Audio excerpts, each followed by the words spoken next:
প্রতি বছরে আমি কোনো না কোনো আচার দিয়ে থাকি। মরিচের আচার, জলপাইয়ের আচার, তেঁতুলের আচার, বিভিন্ন রকমের চালতার আচার।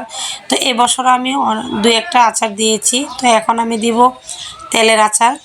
জলপাইগুলোকে ভালো করে কেটে 4টা ফালি করে নিয়েছি। এই দেখুন, এই জলপাইগুলো এখন আমি হালকা ভাপ দিয়ে নিব।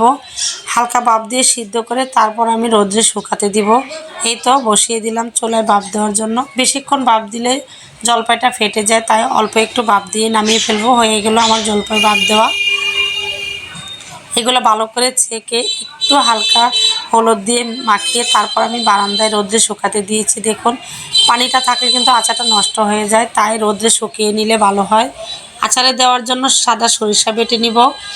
আর এই আচারে সবসময় একটু বেশি সরিষা বাটা দিলে অনেক ভালো লাগে। সাথে তো অন্যান্য মশলা আছেই।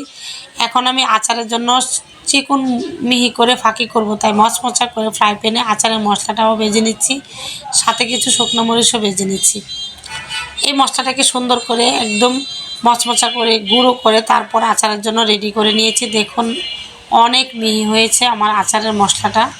হয়ে গেল আচারের মশলাটা একদম মিহি করা। ফ্রাই প্যান বসিয়ে কিছু সরিষার তেল দিয়ে বসিয়ে দিচ্ছে আচারটা। তেলটা হালকা একটু গরম হয়ে গেলে তেজপাতা, গরম মশলা, শুকনো লাল মরিচ আর রসুন চেঁচা সবগুলো একসাথে দিয়ে কিছুক্ষণ নেড়ে তারপর ঢেলে দিব জলপাই। এখানে তেলের মধ্যে দিয়ে দিয়েছি সরিষা বাটাটা। তো এটা প্রথমে দিলে আরও ভালো হয়, আমি একটু ভুলেই গিয়েছিলাম।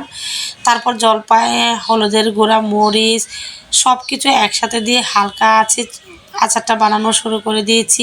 তো আচারের কালারটা দেখে মনে হচ্ছিল যে আচারটা অনেক মজা হবে। এই তো দিয়ে দিয়েছি শুকনা আচারের ফাঁকি। সরষের তেল দিয়ে আচার করলে কিন্তু একটাই ঝামেলা, সরষের তেলটা যখন গরম হয় অনেক উপরে উঠে যায় ফুলে, তারপর আস্তে আস্তে মিশে যাচ্ছে।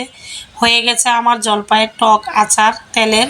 এই তো দেখুন মাশাআল্লাহ, আচারের কালারটাও অনেক সুন্দর এসেছে। এখন আমি এগুলো ঠান্ডা করে বোতলে ভরে একদম রেখে দিব।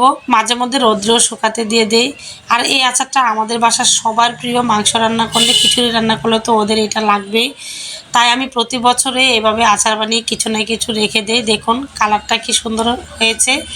তো আমার ভিডিওটি কেমন হয়েছে অবশ্যই কমেন্টে জানাবেন। ভালো লাগলে লাইক